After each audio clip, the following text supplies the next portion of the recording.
Growing for Market podcast. As an input, of course, when we work with seeds, if we think about seeds as more than just yet another input, if we can realize that by working with locally adapted seeds that are grown in the region, my farm's going to do better. My crops are going to produce better. So it's like that incentive alone to think about seeds as more than just a commodity. There was almost an immediate payback for that. But once we had the opportunity to explore the depth of seeds, the range of history, how these seeds are so intertwined with cultures and cuisines and people and places and all this stuff. It was a game changer for me and inevitably for the farm as well, to see that role that seeds can play. I'm telling you, it changed everything that we do here. Hello, and welcome to the Growing for Market podcast, where we talk about growing, marketing, and the business of growing vegetables and flowers for local markets like farmers markets, CSAs, farm stands, and local wholesaling. I'm April Parms Jones, your host and a writer for Growing for Market magazine. For 33 years, the magazine for flower and vegetable market farmers. If you're enjoying the podcast, just wait until you see the magazine. Go to growingformarket.com for more. Also, if you could give us a follow and a rating, it really helps other like-minded people to find the podcast. And now let's take a minute to hear from our sponsors. It's with their generous support that we can bring you the podcast for free. Today's episode of the Growing for Market podcast is brought to you by BCS America. On our farm, we've had our BCS two-wheel tractor for over a decade, and with no belts to slip, its all-gear-driven construction is still going strong. Though we originally got it for rototilling, we kept it even when we went mostly no-till because it can do so many other things around the farm. From snow blowing to making raised beds with the rotary plow to chipping wood, it can do just about anything you might need on a farm with the right attachment. Need to shred a cover crop? A BCS flail mower will make quick work of even the most vigorous cover crop and chop it up so it breaks down quickly. Want to stir in compost or amendments without inverting soil layers? A power harrow turns your BCS into a precise tilthing machine with depth control so you don't mix deeper than you want to. With so many attachments to choose from, it truly is the Swiss Army knife of farm implements. It's why, instead of saying two-wheel tractor, so many people just say BCS. Tractors and attachments are on sale through the end of the year. Visit bcsamerica.com to find sale pricing and your nearest dealer. Harnois Greenhouses has been pioneering greenhouse design since 1965, working alongside market gardeners and farmers across North America to deliver turnkey greenhouse solutions. Their mission is simple: supporting growers' success with innovative, high-performance structures engineered for strength, efficiency, and longevity. Designed to withstand high snow and wind loads, their greenhouses optimize brightness, boost yields, and offer a rapid ROI. With over 20,000 projects completed, they're more than just a manufacturer. They're a trusted partner in building sustainable, energy-efficient growing environments. Their NRCS-approved freestanding greenhouse, the Ovaltech, remains a top choice for year-round production. And in 2025, they're introducing a new low-tech high tunnel, starting at just $2 per square foot, perfect for growers seeking an affordable, durable solution. As a Growing for Market listener, you'll receive an exclusive 5% discount on all new structures. Harnois Greenhouses, leading the way in turnkey solutions for local growers. Check them out at harnois.com. That's HARNOIS.com. Thank you guys so much for joining us today. We have a spectacular guest on today. Bevin Cohen of Small House Farm in the beautiful state of Michigan. Bevin is a spectacular human being, and I'm so thankful he's in the Midwest. He is an author, podcaster, business owner, public speaker, maker of all good things and amazingness. And I am so incredibly thankful to have him on the podcast today to talk about his new amazing book, Herbs for Every Season, and his spectacular seeds that he sells and the spectacular products, which I personally use and are amazing. So thank you so much, Bevin, for joining us today. Well, April, thank you so much for having me. I'm super excited to be here with you today. Yes. Now, I use the poppy seed oil today on my face. I use it a couple times a week, and it's spectacular. Oh, I appreciate that. Yeah. Poppy seed power. I love it. And we use the pumpkin seed oil in cooking and then also moisturizing your body. And I have not gotten to the sunflower oil yet, but I'm very excited about it. And I also use the healing salve on my lips. It's very amazing. So, Oh, yeah, it's really good, especially here in the Midwest. You know how dry the air gets during the wintertime. Something like that healing salve is really nice for that, for sure. yeah, it's amazing. And the lip balm I've used, I think I used up one already. So I think I only had one, but it was amazing. So delicious and spectacular. So I would like to start off. We talked about the poppy seed oil. Poppy obviously is a seed. And could you talk a little bit about your seed journey and your seed business? Oh, yeah, that's quite a story. So my seed journey really started right when we moved out here to Small House Farm, which would have been in 2013 was when we kind of launched the Small House Farm business. And, that's up until that point, I was a grower, I was a gardener, but I never thought of seeds any more than just like another input on the farm, just another thing that we bring in to produce stuff. And it was while we were here in our early years that I really came to understand the significant role that seeds play. I mean, as an input, of course, when we work with seeds, if we think about seeds as more than just yet another input, if we can realize that by working with locally adapted seeds that are grown in the region, my farm's going to do better. My crops are going to produce better. So it's like that incentive alone to think about seeds as more than just a commodity. There was almost an immediate payback for that. But once we had the opportunity to explore the depth of seeds, the range of history, how these seeds are so intertwined with cultures and cuisines and people and places and all this stuff, it was a game changer for me and inevitably for the farm as well to see that role that seeds can play. I'm telling you, it changed everything that we do here. So we really got into seed production, and offering seeds, selling seeds through our website has become a very big part of the Small House brand, which was not really intentional by any means. I'll tell you the story real quick of kind of how it happened. Right as I was getting into the seed saving and I was learning about saving seeds and how to do it and why that was valuable for me on the farm and that sort of thing, I connected with a preservation organization who was looking for folks to grow out some rare beans. They said, oh, we got these rare beans. We need somebody to grow them out and then, send back the seeds. There's just kind of a way for them to up their supply of this unique variety. And I said, oh, I'd love to participate in this, and we grew these seeds and they did very, very well for us. And we sent the seeds back and the organization contacted us and said, how'd you do that? You sent more seeds back than anybody else, but the secret was I didn't eat any of them, anything. I coddled these things. Oh my gosh. And so they sent us more seeds and it became a very slippery slope of, you could say obsession would probably be the right word for it. A slippery slope of obsession where I was just so interested in finding more of these unique and rare seeds and growing them here on the farm.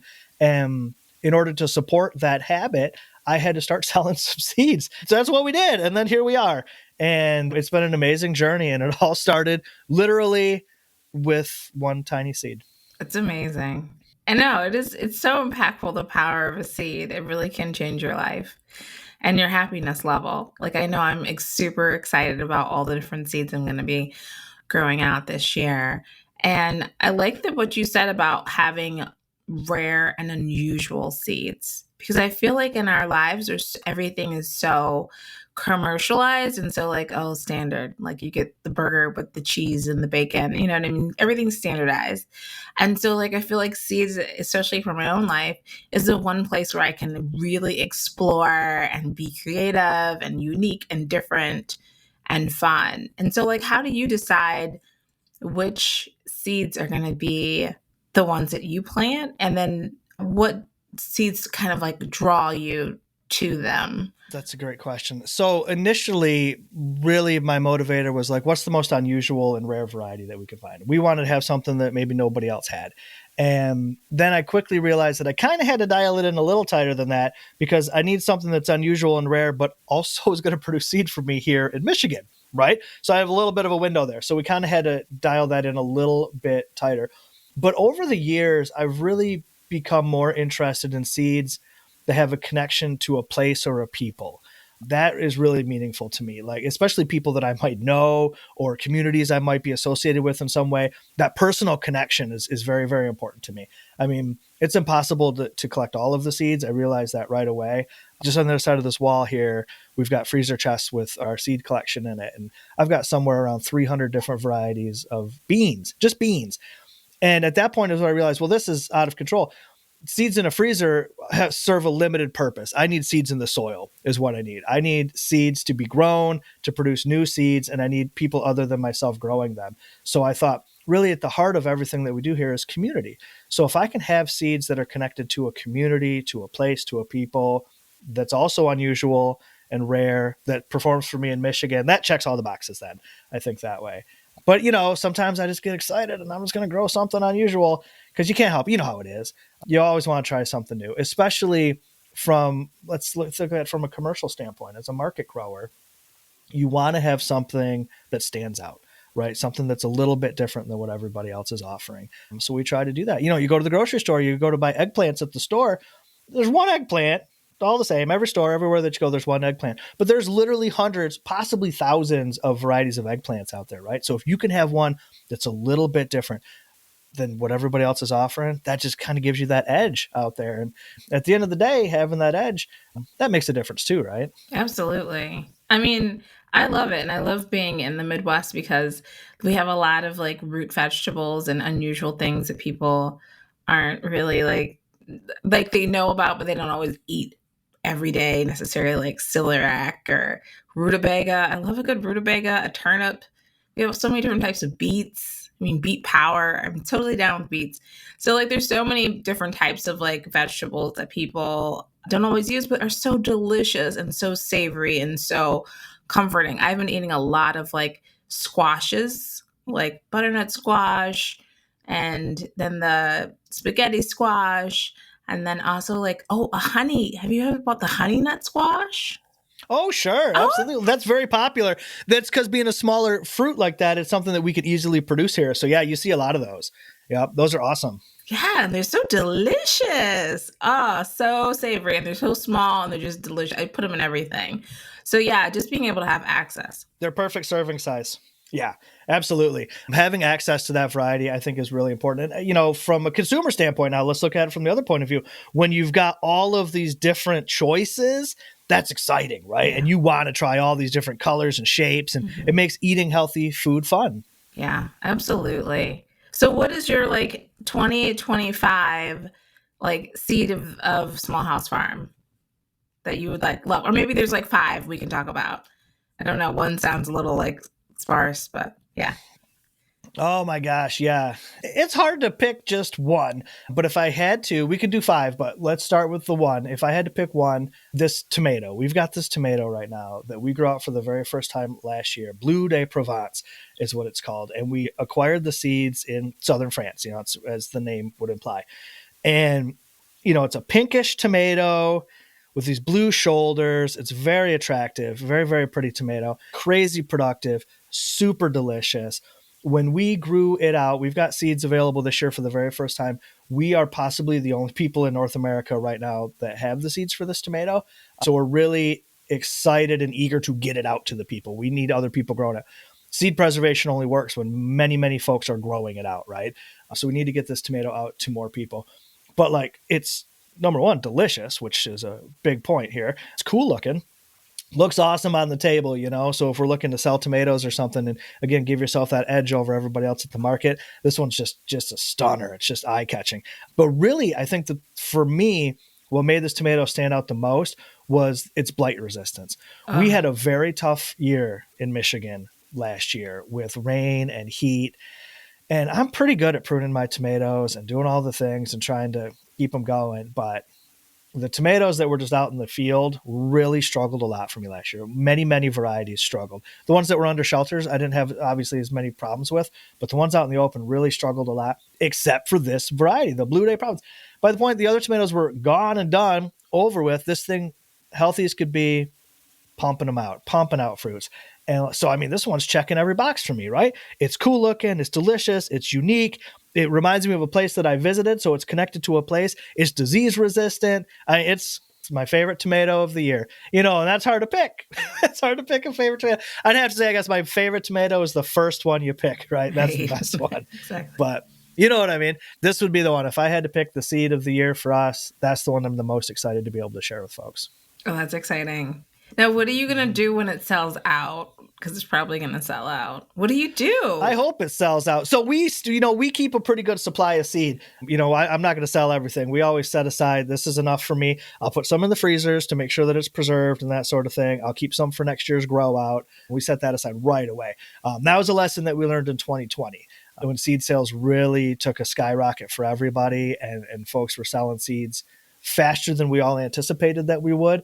That was a lesson I learned right away, to make sure you set aside seeds for yourself, for sure, to make sure you can have the seeds, in case something happens, you want to have a backup. But I hope we sell out. Goodness gracious. I grew a lot of it. I've got a lot of seeds. So awesome. If we sell out, it's going to be pretty awesome. That's for awesome. Sure. I'm excited. I predict a sellout because one, I think everybody's going to be getting into the land. It's fun. It's sexy. It's healthy. It makes you feel good. And then also it builds your own self-confidence, like you feel good about yourself when you're able to grow your own food. So I predict 2025, people are going to be in the soil, growing out more seeds. I predict that the seed is definitely going to sell out. Everybody likes a tomato. I mean, tomatoes are very happiness for most people.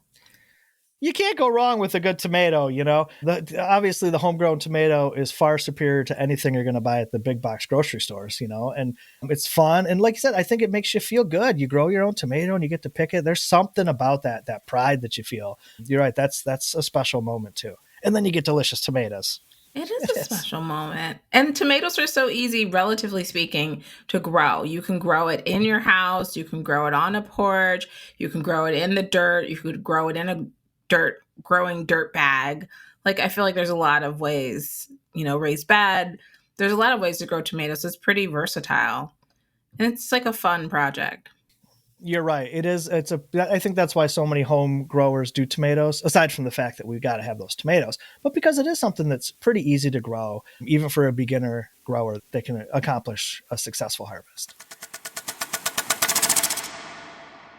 And now let's take a minute to hear from our sponsors. It's with their generous support that we can bring you the podcast for free.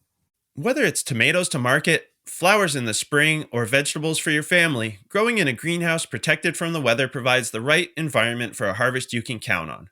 Rimmel greenhouses are strong, durable, and easy to assemble, offering the quality that you need to grow productively year-round.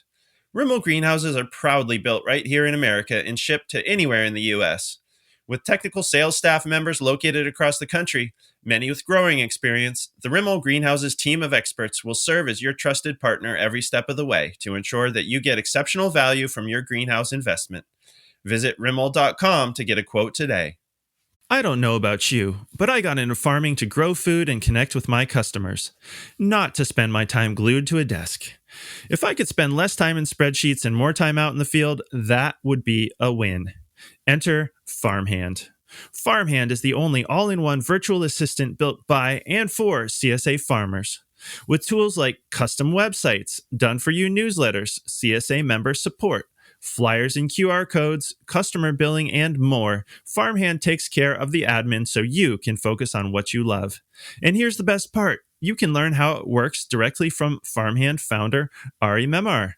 If you're a longtime listener of this podcast, you've probably heard Ari as a guest, sharing his expertise alongside inspiring success stories from the farmers he's helped. As both a hobby farmer and a tech expert, Ari understands your challenges firsthand. He's spent years simplifying complex systems to make farming easier and more profitable for growers like you. On average, farmhand saves CSA farmers 6 to 10 hours a week. That's up to 10 extra hours to spend with your family, in the field, or simply taking a breather. In a complimentary one-to-one demo, Ari will share his wealth of knowledge and show you exactly how farmhand can streamline your operations, grow your CSA, and help you stay competitive in today's market. Don't miss this opportunity to connect with someone who truly understands the challenges of small farms and has the tools to help you succeed. Book your complimentary demo today at farmhand.partners/GFM. That's farmhand.partners/GFM. Local Line is the most popular software platform for farmers and food hubs selling direct to consumer. With features like e-commerce, inventory management, subscriptions, and box builder, Local Line helps you grow sales, save time, and streamline your operations. In fact, last year, farms that used Local Line grew their sales by 23%. Ready to switch to a proven sales software that does it all? Local Line has no setup fees, no commissions, and will migrate your storefront for free, so you'll be up and running in no time. As a GFM podcast listener, Local Line is offering a free premium feature for 1 year with your subscription using the coupon code GFM2025. Don't wait. Start your season off the right way with Local Line. And now, back to the show. And I love what you said about it being blight resistant, because I feel as if I'm proselytizing to all my friends and family, like, buy from Midwest seed companies, because, like, I personally feel like, if you buy in your region, the seeds do better. That's what I found personally as a grower. And then also, like, blight is real. And the more ways you can fight off that blight, the better. Yeah, it's devastating. You're right. So I'm going to say a few things about that, I think. So first, yes, I completely agree with you. Seeds grown in the Midwest are going to perform better in the Midwest. That's just the way that it is, because they're acclimated to the environment, for sure. One of the things that was so unique to me about this Blue de Provence tomato is it did not come from the Midwest, okay? It came from the Riviera, the French Riviera. It came from a market in Nice, France. So I wasn't even sure how well this tomato was going to do for me the very first year that we grew it. I thought, well, I'm going to grow it out and see what it does and see what produces. And then it turned out to be the most blight resilient tomato we grew in that field. So I love it. That was just, yeah, Viva la that was France. luck of the draw. Viva la France. Yes. It worked out really good. But now that it's been here and it's had a chance to acclimate to it, I'm so excited for these seeds to see how they're going to produce now. They're just going to be gangbusters, I bet, because they've had a chance to get their feet in the soil and get a feel for what it's like around here. Absolutely. And Michigan is such a fabulous state. And you guys do have a lot of French, like settler influence, French influence, which is amazing and fabulous. And I really do love that. Anytime I go to Michigan, it always just feels a little more, I don't know, elevated, sophisticated. I love Ohio too and the rest of the country. But, it's a little elevated. And I do like that. And the food scene is like ferocious. It's like for real and delicious. So. That's true. Yeah. That's a good point. Michigan is pretty awesome. I always say it's the best of the states as well, but I am biased for sure. I like all the states, but Michigan is definitely one of my favorites. So the French ancestry. So one of the reasons that we went on this trip to France was tracking my personal ancestry. I have French ancestors that came here through Canada and then into Detroit. And that's how some of that part of my family came to Michigan. So as we were kind of on a trip to visit all these different places that my family had come from, and the southern part of France being a place where my family had traveled from. So that's why we went there. So to be able to connect with the tomato there and bring it back here, it's like a little immigrant like that. It's kind of cool, so it really is that sense of place and people that I'm always looking for. And then I just got lucky that it was a really awesome tomato at the same time. Absolutely. That is such a great story. I love it. Yeah. And my family on my dad's side is from Louisiana, New Orleans. And so we have French background as well. And so sometimes I feel like, even though I wasn't close with my dad's family, it's just like still in your blood, right? The culture, the way you see things, the way you love food, the way you view your life, like it all is interrelated. And so it's all directly connected with food as well, which is always fun and exciting. So the tomato is the number one. People can find it on your website. What is another seed that you would like to share with Oh us? my gosh. Okay. So we still grow a lot of beans. That's kind of where we got started, and we still grow any number of interesting and unique rare beans. And I've got, oh gosh, how do I even pick one right now? I've got a couple really cool ones. I've got one, it's called Coco de Belle Isle, and it's a pole bean. And I'd originally came across it. Belle Isle is the name of an island outside by Detroit. And I thought, oh, this has this local connection. So that's really cool for me. So that checks that box. Let's get this guy on. Well, after researching the history of this bean a little bit more, Belle Isle is also the name of an island off the coast of France. And that's where the seed actually originated from. Nice. So I was like, all right, double whammy. That's excellent. So I acquired the seeds a while ago in a trade with a friend, and they had just been in the freezer for a couple of years. They've been in the freezer, just kind of waiting their turn. Our whole property here is about 3.5 acres. So we have limited growing space. So, we can only grow so much. And it was kind of just waiting its turn in line. And then I thought, oh, let's bust this guy out and see how it's going to do for us. And they were great. They were such delicious beans. I couldn't even... A lot of beans, you're going to get them as a green bean or you're going to have them as a dry bean. And then every once in a while you'll get lucky and you'll find a dual purpose bean that you can do both with. You can eat it young and tender and you can let it mature to dry seed. And this is one of them. This was one that was fantastic in both stages of its life. But the seed itself was so big and meaty. And what I really appreciated about it was cooking it is it really held its form, held its shape really nice. Sometimes with the beans, they get a little mushy when if you cook them or whatever. And this one didn't. This one really held up in the soup, and it was just really good bean. And it was just cool because I think the reason that I'm picking this one is because it's a throwback to an old friend. Like I said, I got it in a trade, and I haven't seen her in many years. So when I was able to get the bean out of the freezer and grow it and have it do well, it just reminds me of those times that we had together. So there's that kind of sentimental connection too, that I think is an important part of being a seed saver. Obviously we want to preserve genetics, and we want to pass down that history and those sorts of things, of course, but that personal sentimental value that we can have when, like I said, we're all connected through our food, and the time that we spend together with our food, and whether it be a prepared meal or the seed that becomes the meal, that's what entwines all of humanity, really. So it's really special.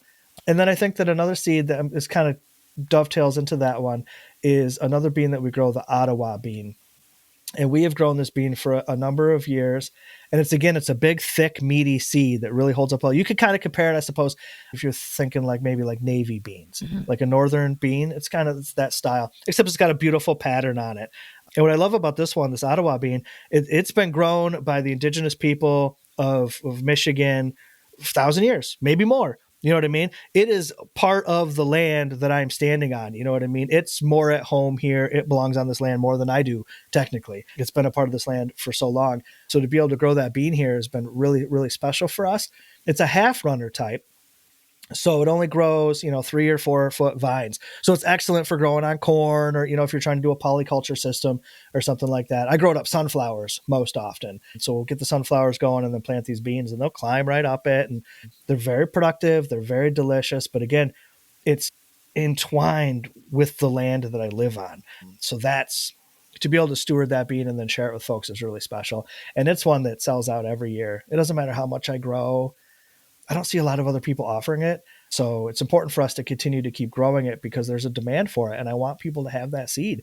Again, like I said earlier, the only way to preserve these varieties is to get these seeds into as many hands as possible. Right. So that's another one, the Ottawa bean. So those are 2 beans that both have my heart this year. Oh, that's amazing. Yeah, I do like good beans. I like them because they really help with the soil. Like I find they help with my soil to get it together. I have a little small plot of land in the east side of Akron. It's a little urban farm. And so I always love starting out working on the land, but it's always such an arduous process of mitigating any issues, building up the soil. It takes about 2 or 3 years. And so I always love just growing beans, and corn is that initial investment of shushing up the soil along with mushrooms, etc. Absolutely. And I think that's often why you see beans grown with corn like that in that type of milpa system is because they work so well together. But for where we're at here at Small House, we have limited sun. Okay. because we're tucked away in the woods.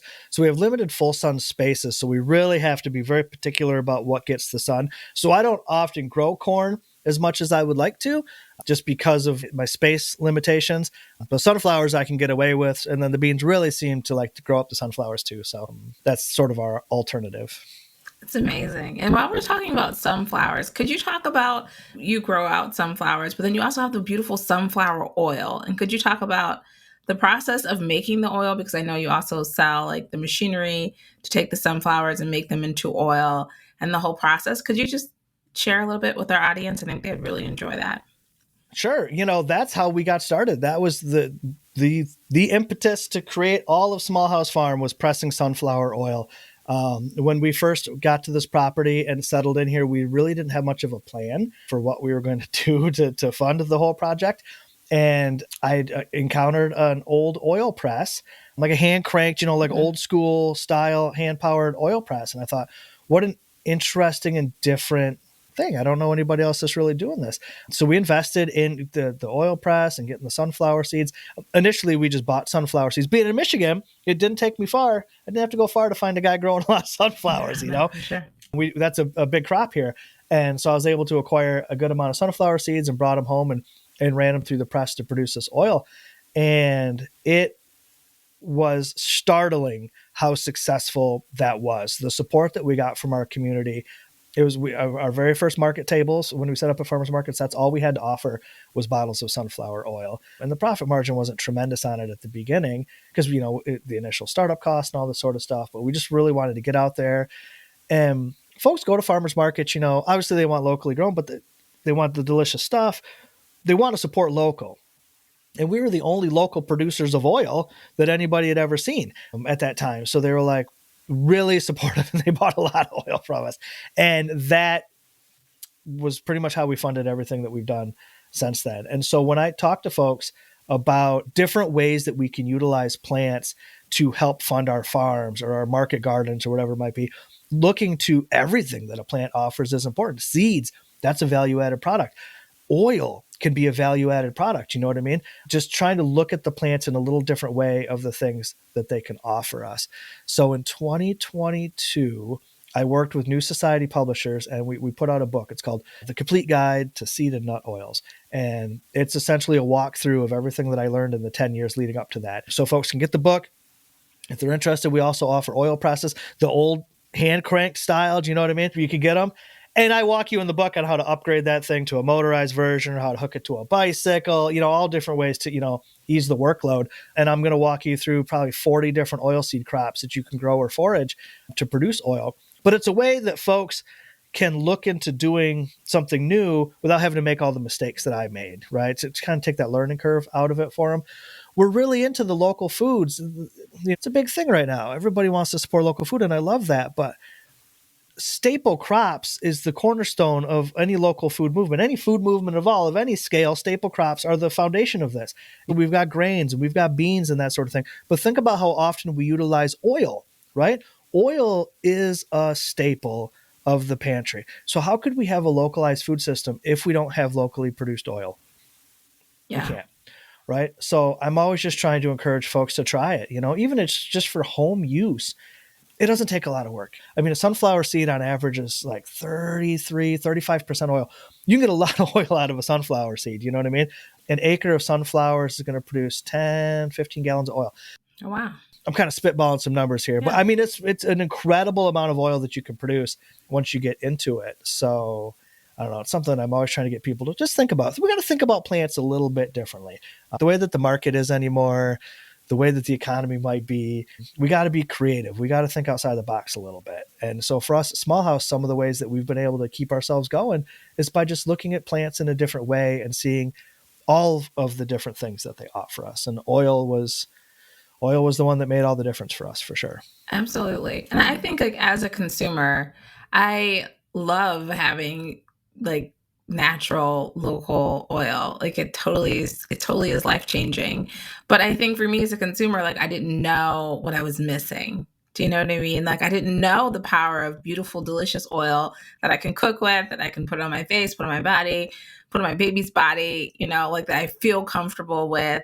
and is healthy. And I didn't know the power of it. But now that I have it, I'm like, I never want to let this go. This is amazing. Because it does make a huge difference, especially with the freshness. You buy oil and sometimes it's not as fresh as you think it's going to be. So, yeah. Oh, I could tell you for a fact, because when we got started here, we were doing the markets, and the markets really worked out well for us. And then we thought, well, let's really lean into this. And we started working in a commercial kitchen. We started wholesaling to groceries and co-ops. We had a whole thing going on. So I got to be a little bit more familiar with how warehousing and distribution works at grocery stores. And a lot of the oils at grocery stores are quite old. 6 months would be generous, right, to say how old those are. And that makes a really big difference when we're dealing with something that's essentially fat. You know what I mean? It's got a short shelf life. Some of them need to be kept refrigerated to ensure a shelf life, and they're not always in a commercial scene. So yeah, these fresh oils that you can press yourselves, they're superior in every way. They check every box. They're so delicious. They're so fresh. They're so good for you. And you get to make it yourself. And you don't realize that, like, if you go to grocery. I mean, if you lived your whole life eating grocery store tomatoes, I guess, you wouldn't know how good a homegrown tomato would be. But once you have one, there's no going back, right? And it's the same thing, I think, for oil. It's the same with everything, but we're talking about oil right now. It's the same way. Once you've had the good stuff, it's really hard to go back. I think you touched on an important point there, too.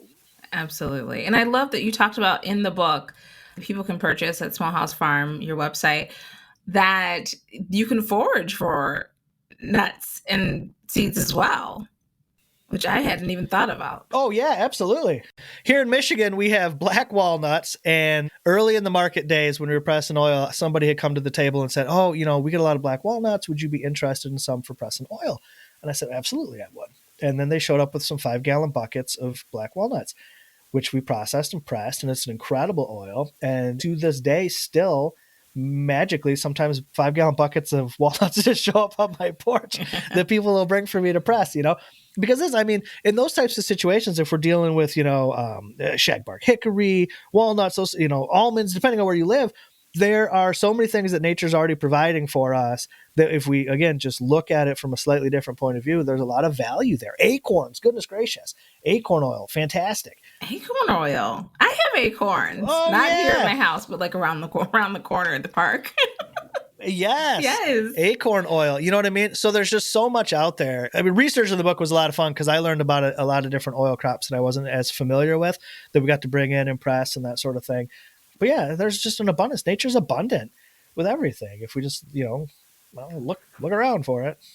Now, we're going to go into talking a little bit about the products that you have on your farm. We've talked about the oils. I've used the pumpkin seed, the poppy, and then I've yet to use the sunflower, but it's available and ready for me, so I'm excited about it. How do you decide what products that you're going to make? Because you have oils, you have lip balms, you have salves, and more. So first I'll say before I answer that question that I don't press any oil until somebody orders it. Okay. So if you were to order sunflower oil, I would go and press it for you fresh. Okay. Because that's how important it is to me that you get it fresh. You know what I mean? I just don't have it on standby by any means. Because I want you to have that quality. Not just you, anybody and everybody. I want them to have that quality. That's important. How do we get into the products that we offer? So it's kind of funny. I've studied the uses of plants for most of my life, whether it be food or medicine or history, culture, whatever it might be. I've been just fascinated with plants and the things that they do. And so I've been an herbalist. I've utilized herbs for health and beauty and medicine for, we'll say, many moons, right? Many moons. And when we were selling oil at the farmers markets, now this was, again, just culinary bottles of oil that we were selling at the farmers market, I wanted to help people find other ways to use the oil. It's really just to help bump sales. You know what I mean? It's like, I got to educate people on ways that we can use this oil. So here at home at Small House, I was already using the oils that we were pressing as ingredients in our herbal products that we were making simply for ourselves, just for home use. Like we make a plantain salve. Right. And plantain, your listeners might know, it's great for like bug bites and itches and scratches and that sort of thing. It's a weed that grows everywhere. And we'd make a salve out of it here for myself and my kids to use. And we were using our pressed oil in it. And I thought, well, I'll bring some plantain salve to the farmer's market so I can just use it as a talking point. And I can say, hey, look, this is another thing you can do with this oil. You don't have to necessarily use it in the kitchen. You can also use it topically. And I just thought that would just increase awareness, right? And so Heather, my wife, she does all of our graphic design and website and all that sort of stuff. And she made a little label for these tins, and we got some, little 1 ounce tins, and we put the salve in them, whatever. And we brought it to the farmer's market, and people just kept buying it up. And I was like, well, this is great. I appreciate this, but I'm trying to use this I'm trying to sell you this oil. And they're like, no, we want these products. And I thought, didn't even see it coming. So I said, well, let's just bring more products that I'm already making at home. You know what I mean? Like a sugar scrub that we were making with flax oil, or, the different salves, or my wife makes this wonderful lotion. And so I was like, well, let's just start bringing that to the market and see if there's an interest in that. And over the years, that has taken over as far as oil goes in our business. I rarely sell bottles of oil for culinary purposes. I don't press them and bring them to markets or anything like that anymore. If you order them online, I'll press it for you and bottle it up and send it to you, most certainly. But for the most part, all of our oil now has gone into these herbal products because there's just been such a demand for it. And it's interesting to see how the market pretty much dictated the products that we offer. It wasn't like a choice that we had made intentionally, but there was just such an interest in that we said, well, let's explore that a little bit further. And now we have a full line. If you visit the website, there's a whole apothecary, I think is what the link's called. And it's like all sorts of products, like you mentioned, the lip balms and the lotions, and there's tinctures and all sorts of different things. That the line has really expanded in many ways, and it's become a big part of the Small House brand. But initially, it was just to be a tool for education to help people. Making salves, as you well know, is pretty simple to do. And we would start leading classes. So we're going to go way back in time. This is in the early days. So we're talking 2014 or something. We would do classes at the local, like there's a holistic store near us that sells like crystals and whatever. And we would set up there and teach people how to make a salve. Here's how you make an herbal salve. Very simple. You should understand that. And then you can buy the oil for your salves from Small House. That was the intention there. And that didn't go the way that I thought it would. People were loving how to learn, and then they wanted to buy the salve. Absolutely. And so I did that. Isn't that a thing, I am that person. It was so funny to see it. And they'd be like, well, I like to know how it's made, but I don't really have time to make it anyways. I know yours is good. I'm going to buy it from you. So I was like, okay, those are all good points. Okay, I'll sell it to you. But you really could try to do this at home sometime. And that education component of Small House has blossomed and grown since then. I spend much of my spring and fall now on the road, traveling all over the place. That's how we met, was a fair. We were both teaching at the Mother News Fair, teaching people about all of the wonders of plants. I've written a bunch of books about it now, and it's like none of that was intentional. That wasn't the plan. It wasn't the plan. As an entrepreneur, my most successful thing I've done is just get out of my own way, and let nature take its course. And just things have just worked out luckily for me that way. But yeah, the Small House brand it's grown organically. We'll say it that way, right? Absolutely. And I saw that like the beauty industry is like a huge amount of money that goes into the beauty industry every year. And I thought about that and I was like, oh yeah, like I'm not against the beauty industry, but I'm just saying like when you have natural, local, amazing ingredients, that is the thing that makes your skin look amazing. It's just using natural ingredients that are local from trusted sources like Small House Farm. And it really makes a big difference when you can trust the proprietor of the item and it's high quality and excellent. So I'm excited that you're in the salve business and oil business. I very much appreciate that. But you're right. The smaller scale, locally made stuff inevitably is going to be higher quality because we're putting everything we've got into it because we believe in it. We're not cutting any corners. We're not trying to maximize profits by any means. We're just trying to offer something high quality to people nearby so they can enjoy it as well. Ultimately, I always say, though, eventually my goal is to put myself out of business. I want other people to do these things for themselves. Right? You can grow these things and you can press your own oil and you can forage your own herbs and that sort of thing. But in the meantime, I'm happy to fill in the space, I guess, but Absolutely. Ultimately, people learning it is important. It's true. And I do feel like, I feel like you're just like an expertise, right? Like, I feel like I mean, I don't want to compare you to a brain surgeon, but this is what we're going to say. You're like a brain surgeon, and you're like going in there and you know what you're doing, and you go bloop, bloop, bloop, bloop, and you're like, oh, you're all better, right? And I feel like, oh, I am not a brain surgeon, and I have some skills. I know some things, but I don't know all things. And I just want to have like a good quality product, like, I don't know, it just makes it easier. I think that's what I people dig what feel. you're saying. No, I They get feel like you. you're an expert, and it just makes their lives easier. It's going to be perfect and amazing when you do it. And then they're willing to invest in you because you have an expertise that you've built up and you've studied and researched and you know what you're doing. And, I think it's okay to pay for expertise sometimes. That's my theory. I appreciate that too. And I think that you're right. I think you're right because like a lot of folks, they don't have time to, I've spent a lifetime learning about plants, and I've spent a lifetime learning how to incorporate that into my day-to-day life. But not everybody has that luxury, so I can do it for you and you can do other things with your time. Yeah. And that's a fair trade for sure. So I dig that. I appreciate that. I do. I'm like cooking the butternut squash, the honey nut, It's a lot of work making those squashes. That's right. I'll come to your house for dinner and I'll bring some salves with me. Yes, it sounds spectacular. I love it. I love it. So I love that your book, Herbs for Every Season, I love that because I feel like, especially in some parts of the country, whether you're in the Northeast or you're in the Midwest or even like Nebraska heading west, sometimes the winters can be long and brutal and, gray.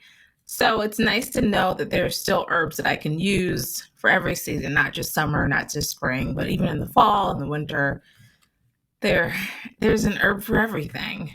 And so that really gives everybody hope and happiness. For every season, there's a time and a place, which makes me feel happy. So can you talk more about the book and the inspiration and some of your favorite herbs?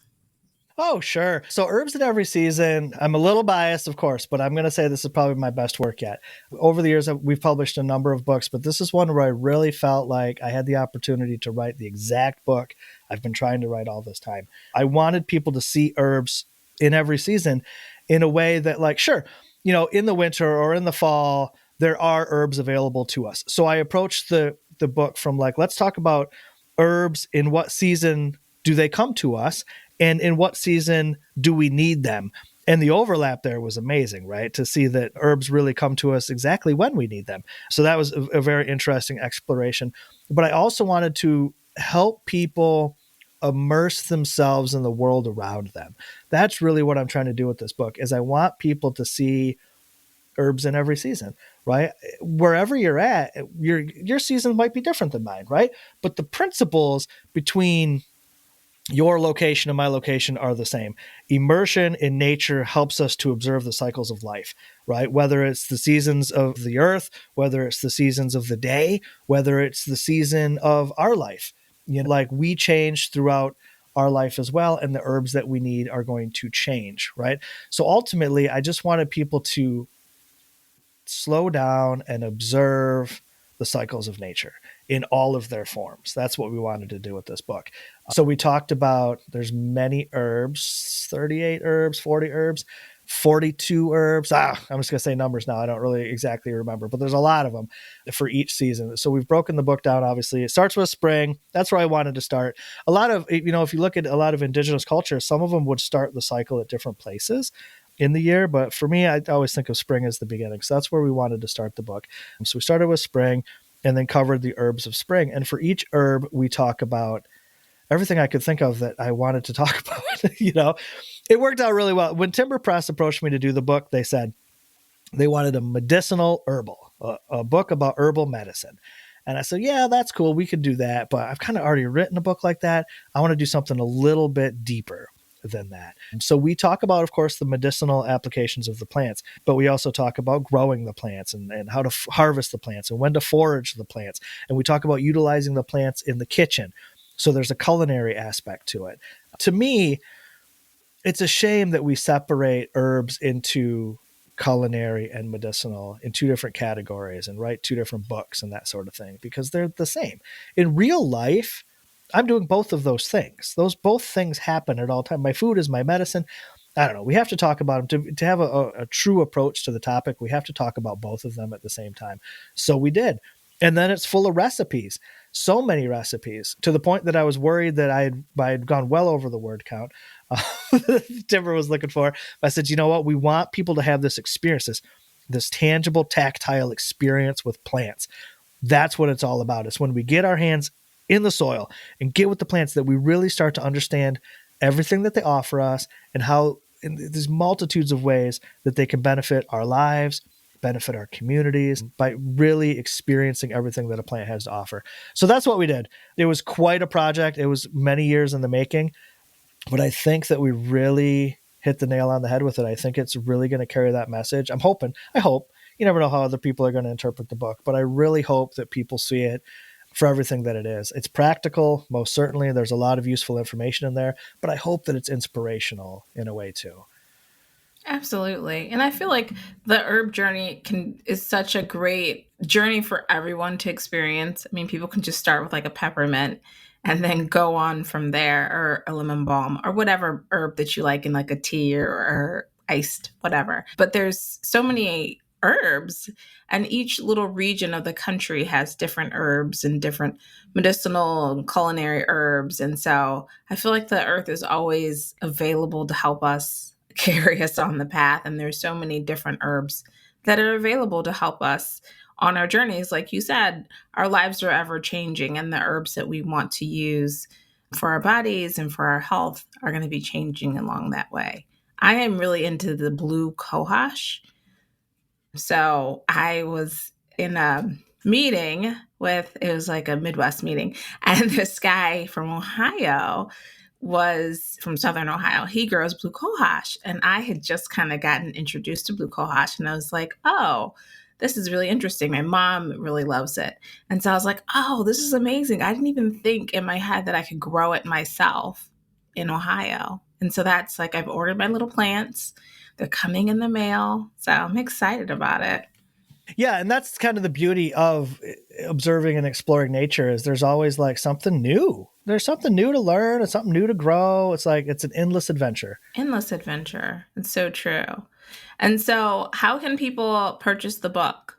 Oh, well, the book's going to be available everywhere the books are available, right? But I'm going to recommend that they buy it directly from us.